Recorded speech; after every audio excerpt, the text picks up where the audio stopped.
and welcome to another episode of Handloader TV. In this episode, we're going to be continuing on with our series on World War II small arms. And I have my good friend and author of Shooting World War II Small Arms, Mike Venturino. So Mike, we got a pretty neat rifle here. Why don't you start out with the history and tell us a little bit about this rifle? I'll do that. This is a German K98K. It's got the low turret mounts on it and a Zeiss 4-power scope. The German official military designation for the scope was ZF-39. ZF-39. Yes, but it's actually a commercial Zeiss scope. Like the Americans, they were in a hurry, so they took whatever scopes they could get off of dealer shelves, put them on rifles.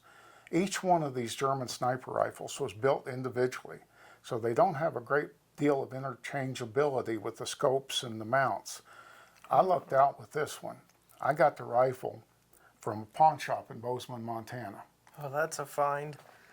It was a great find, but it didn't have a scope or the scope rings. Well, I thought, what am I going to do? And my wife, being the wise woman she is, I mean, she married me after all. She said, try eBay.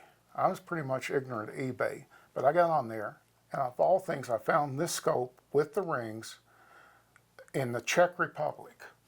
So I paid for it, waited, and I was on pins and needles. Was it going to fit? If it wasn't going to fit, I'd spent a lot of money for nothing. It came, I put it on the scope, and went click, fit perfectly. Oh, wow. And this probably would be the last sniper rifle I'd sell. Really? Okay. Yeah. It's a very good shooting rifle, and this turret mount system is interesting.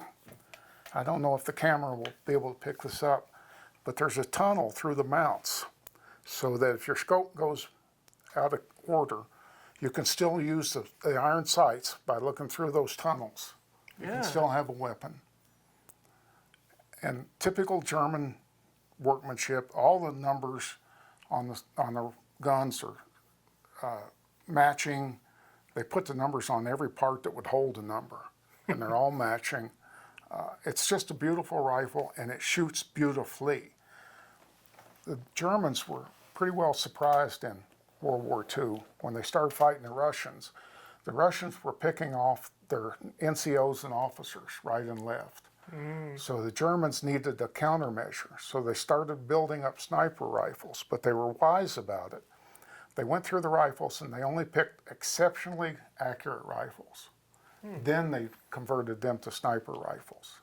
And this one is 75 years old at least, and it still shoots really good. Wow. It's at least a 2-minute of angle rifle, probably less if you can hold it. That's really impressive. Yeah. I've shot groups with it at 200 yards that were under 4 inches for 5 shots. So I think it's a good shooter, considering its age. Yeah, for sure. So where in the lineup would you say this sniper rifle falls into? Is it like in one of their early productions? Because I know Germany, you were saying, they kind of tinkered with their sniper rifles throughout the war. Would this be like one of the first ones, or towards? This was one of the first. One of the first, okay. Yeah. This was their first. I don't understand why they weren't satisfied with the turret mount. It's very steady, it's easy to change, it's easy to get the scope off, but they kept tinkering around. They come out with short side rail, long side rail, swept back mounts, a whole line of different kinds of mounts, and they didn't need to. This was perfectly good from the beginning. They got it right the first time. That's right. There are some of these rifles with higher turret mounts, and that was only because the scopes that they used had larger bells back here. Oh. And they had to put it higher so the bolt would clear.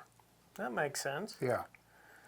So when it comes to caring for this rifle, any particular notes? Maybe the scope is pretty fragile, got to be careful with that, or are they pretty rugged? Or It's pretty rugged. It really is. I don't do anything special about the scope.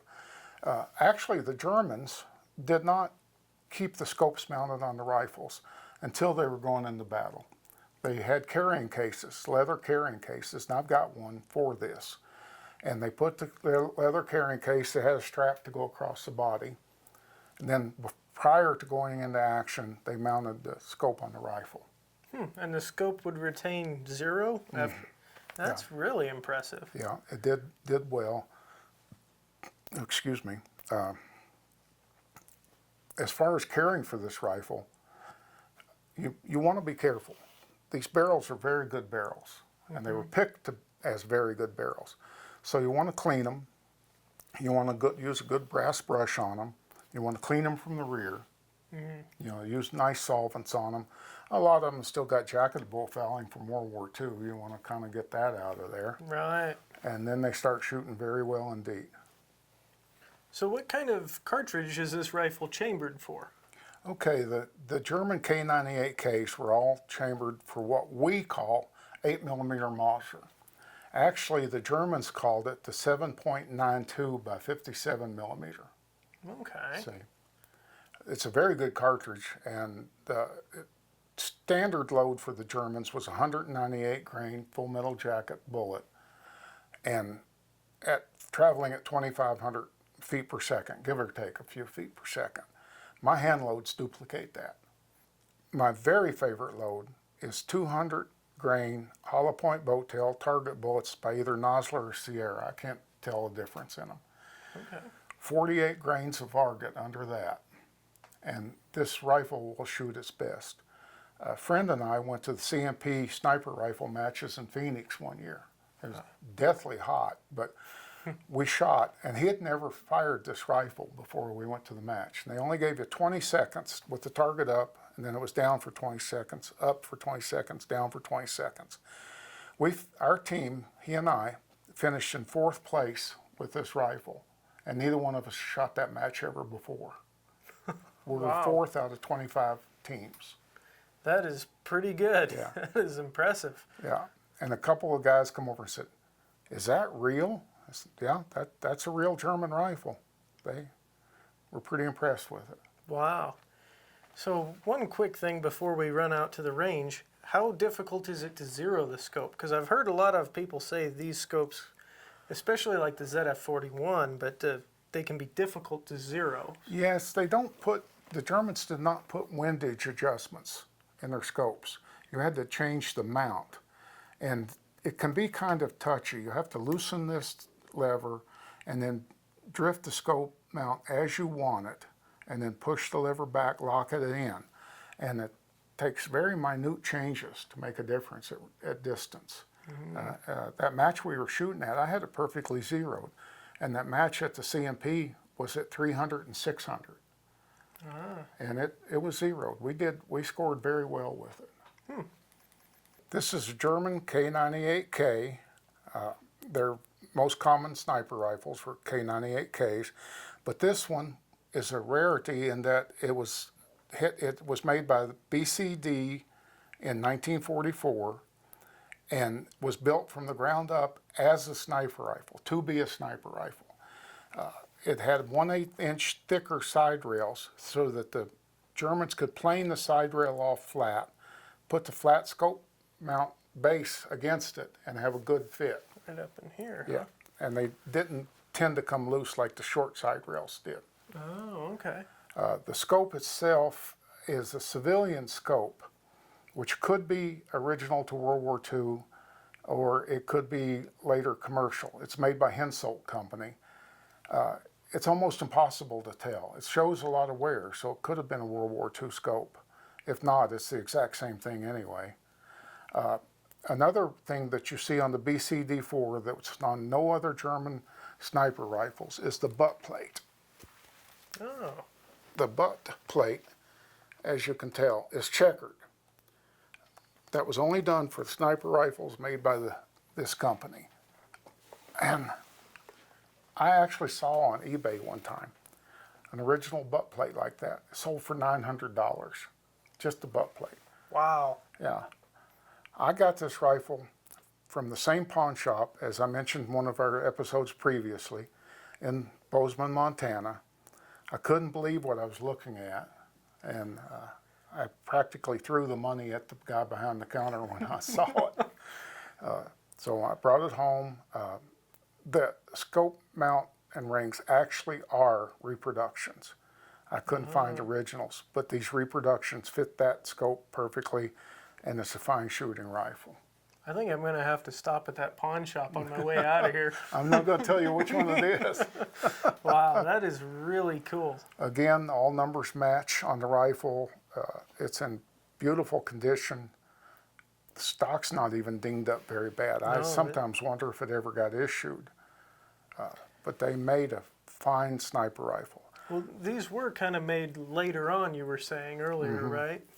This rifle was made in 1944. Okay, 1944. Now you can tell these are stampings, this barrel band. Earlier ones were milled. The stock is not finished as nicely as some of the earlier ones, but they were all good guns. German K98Ks were very good guns. Yeah, known for their accuracy and Reliability. Yes. And strength, too. And strength, yeah. Yep. Well, any special notes or care considerations for this? Well, how durable is that side mounting system? It's good. It's good. It was made for combat, so it's very sturdy. If I was younger and still hunted, by golly, I'd hunt with this rifle. That 8mm cartridge is a wonderful cartridge. Right. The Hornady makes a soft-nosed bullet for it that when you fire it, it's 195 grains. When you fire it over 48 grains of varget, it's doing well over 2,500 feet per second. Be good for moose or anything else. Oh, yeah. And then my target load is a 200 grain hollow point boat tail, and that's over 48 grains of varget. And okay. it will give you competition accuracy. Wow. Well, that's great. It makes me excited and makes me think I want to get out and shoot this thing. So what do you say we take this to the range and see how it does? We'll have a good time. I think so. So we have the German K98K out here, and these are all real similar. The only difference between the rifles is the scope mounting system. So we picked one we liked, and we figured we'd shoot it at 100 yards and see how it does. So I've got 3 rounds loaded in the magazine because I can't single feed this like I did for the other sniper rifles. Let's go ahead and see how it does. I've got Mike back here spotting for me. You all set, Mike? All set. All right, let's do it. Here we go.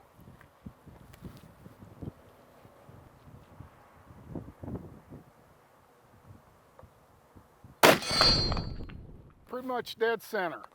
All right.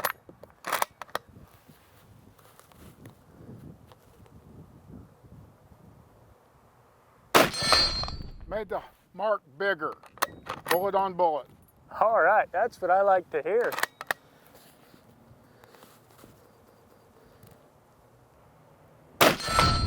That one's just above them, total no more than 2 inches, if 2 inches. I'd say that's a pretty deadly rifle. That's a very deadly rifle. In the right hands, I wouldn't want to be on the other end of this thing. No way. So now that we've hit at 100 yards, we figured we'd push that target out to 200 yards, and Mike's going to keep spotting for me, and we'll just kind of prove a point on how accurate these rifles can be. You all set, Mike? All set. All right. Here we go.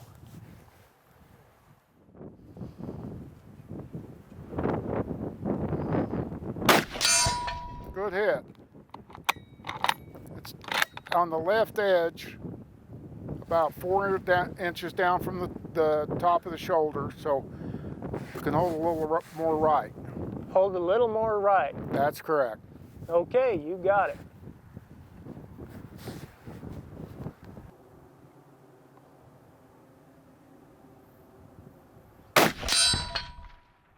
That was a good hit on the left edge again. Good hit, left edge. Yeah, it was about center for elevation. Okay. Not too shabby once I figured it out. Yeah.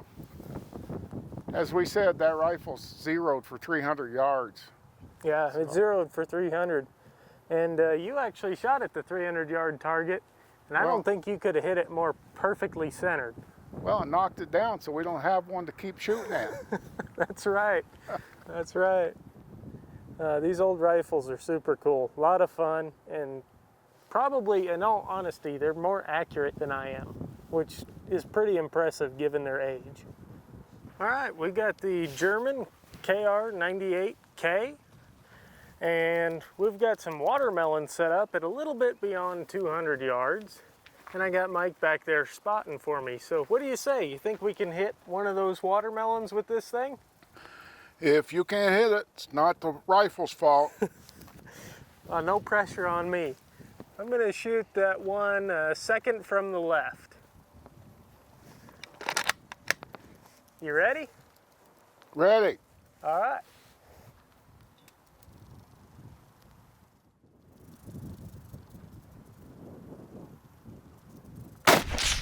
Okay, you hit the top of the berm. Top of the berm. Mm-hmm. Good left to right? What'd you say? Was that good left to right? Good left and right. Okay.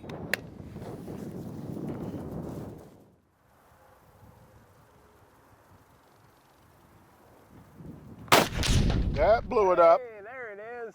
Yeah, there's pieces laying around now. Well, we won't have to cut up that watermelon. Not too bad, not too bad at all. You have a very accurate rifle here, Mike. Thank you. So we're back from the range now after shooting a ton of different military World War II sniper rifles. And we've just got our favorites here on the table because we can't fit all of the rifles that we shot. And we thought we'd go ahead and wait until we shot each one of the rifles, and then we'd talk about all of them kind of individually. And we picked out a few favorites of ours. So where do you want to start, Mike? Well, I got to apologize about the Japanese rifle. In their introduction, I was pretty mean to it. But when we sighted it in, and I was working with that, and I started using the tick marks in the scope and remembering where they were, I started hitting well with that. I'm proud of it. I would be too. And here's a really interesting thing that really surprised me.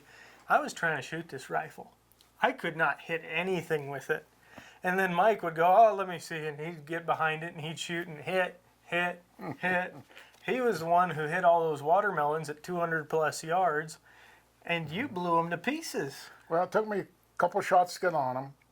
But once I got the tick mark that I needed, then hit, and boy, it blew them up, didn't it? It did. It did a great job. I was proud of that. I guess you know which one of these rifles I'm going to be reloading for next. I'm going to have to take a guess and say it's this Japanese rifle. That's right. Now, my personal favorite, it's kind of tough because I did like the British rifle a whole lot. But I have to admit, that 1903A4, I hit that watermelon, the bullet punched clean through it, and it barely moved, didn't blow up, or wasn't anything exciting to watch. But I hit that the first shot, and that really impressed me. Then with the British rifle, I was cutting it up into bite-sized chunks, I guess you could say. Well, he was slicing the end off the watermelon. I thought, just hit it in the center, make it easy. One thing I got to say is the American, the British, they have scopes on them that you have a dial for windage, you have a dial for elevation, or elevation, windage, and you can zero them in right now. The Japanese scope's got no adjustment whatsoever. You better learn how to use those tick marks if you expect to ever hit anything. The German rifle has elevation, but the windage is in the mount, so you've got to worry about two different things, and you've got to have tools to fix the elevation. The Soviet guns, pretty good. They also have scopes that you can use the different mounts on, or excuse me, the different dials. But their trigger pulls are so bad. I will painfully attest to that. I mean, that Mosin rifle you have with the scope on it, my goodness, I could have got a cup of coffee and come back and that trigger still wouldn't have broke. I mean, it was It was atrocious. Yeah. But that said, it was an accurate rifle. If you can master the trigger on it. Yeah. Yeah, if you just take your time, hold center, and keep those crosshairs there all while you're squeezing, it can be a pretty accurate and deadly rifle for sure. And then the Soviet SVT-40 was pretty impressive too. And you were saying they issued that to a lot of women, and after shooting it, the trigger I think was actually better than the Mosin. By not much better, but it was better. Not saying much, but a little bit. So I wouldn't have a problem taking that rifle over the Mosin any day, honestly. And I've got 10 rounds and it's semi-automatic. It's a good rifle. It is. It's a really good rifle. And then we had the German semi-automatic, which was a K43. K43, and it's a loser. I don't know what it was with that scope, but it was hard to get it to hit anything. And the Germans did make it up as a sniper rifle and then had to admit that it was a poor excuse for a sniper rifle. Really? Now that's pretty interesting. If they themselves admitted it's pretty poor. Yeah, we had a real hard time with that one. It took a lot of rounds to get on target and get that thing zeroed and working right. That's right. But we eventually got some hits with it. It worked. It required too much time and effort. Yeah, I'd agree with you there, for sure. Let's see, that covers the British, the American. Did we leave anything out? 2 Soviet, we used those. K43. Oh, the Mauser, yeah. The Mauser is a really accurate rifle. But again, as I mentioned, you have to change the windage in the mount. The scopes are only elevation adjustable. And that's a problem sometimes. You have to have tools to change your windage. Yeah, yeah. And now you were using a really neat tool, that Wyoming sight drifter, to drift the base over. That's right. I forgot about that. That's so easy to use. You just pull the end, spring loaded, go whack, and it'll move the sight for you. And that's the first time I ever seen one of those used. And so if you have one of those old Mausers with those bases like that, that's a must-have. Check that tool out. It was really neat to watch Mike get that rifle zeroed. And then I got to shoot a watermelon with it. And it was a little bit high, but I think I hit it in 3 shots with your good spotting. Thank you. So that was a lot of fun. Again, we'll have videos on all of these rifles. Be sure to check those out. But we barely scratched the surface here. If you want to learn more about these rifles, the loads Mike has worked up, which we've been shooting this whole time. Feel bad. We probably went through a lot of your hand loads. It was fun. It was fun. It was a lot of fun. But if you want to learn more, be sure to check out his book, Shooting World War II Small Arms. It is filled with information on all these rifles and so much more. And be sure to look for the other videos continuing on in this series. With that said, I want to give a special thanks to Mike for opening up his collection, his private range, and the shooting shack so we could do this. So thank you so much, Mike. I appreciate it. I'm glad you're here. It's good to be here. I'd also offer a special thanks to Ted Tompkins. He was our official gopher. I like that title. That was a good title. He ran around, spray painted the targets for us, got us lunch. He was just a great help, wrangling the rifles, going back and forth to the range. So special thanks to Ted Tompkins. Also a special thanks to Chris Downs, who does all the photography and film work here. He does a great job getting you those good angles so you can watch those watermelons explode. And then special thanks to Don Polachek, owner of Wolf Publishing Company, making this all possible. So don't forget to give this video a thumbs up if you liked what you saw. Don't forget to subscribe and hit the bell icon so you're notified when the next video comes out. And then as always, if you have any questions or comments, be sure to leave them in the comments section below. I hope you had a great time watching this video and that it came across just as exactly as it was. 2 guys learning new things about various things, shooting, the scopes. I mean, I think you learned something new with this Arisaka or I type. did. It's been sitting here for years because I was mad at it. I'm not mad at it anymore. Now it's your favorite. Sort of. So, I mean, it was just so much fun to learn these things and to get to shoot these old rifles. So, we'll catch you guys in the next episode.